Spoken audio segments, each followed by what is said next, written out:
አንተ እኔ ላይ ቆይ ተረጋጋ እንጂ ምን ሆናል? የዚችን ማትረባ ልጅ ወሬ ሰምተህ ነው እንደዚህ ሆንክ ያለው? አሃ ዛሬ ጉድህን ስላወቀች ነው የማትረባ የሆነችው?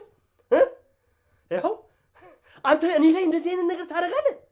አንተ በእኔ በጓደኛ ላይ ንገረኛ። ኧረ ተረጋጋ ግሩሜ፣ በስሜት ሰው እንዳታስቀይም። የተፈጠረውን ነገር እናስረዳ። አንቺ ዝም በይ።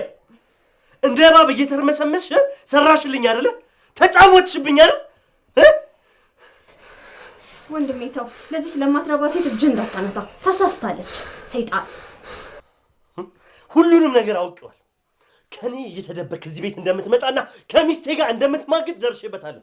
ይኸው እዚህ መተህ የጣልከው ጃኬት እጄ ላይ ነው ያለው። ይኸው ዛሬ እጅ ከፍንጅ ታያስክ። አጋለጠ ፈጣሪ።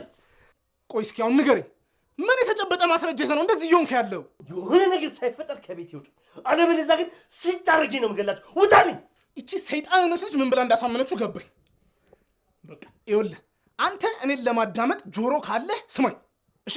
መንገድ ላይ አግኝቻት ነው በረደኝ ብለኝ ጃኬት ስጠኝ ብላ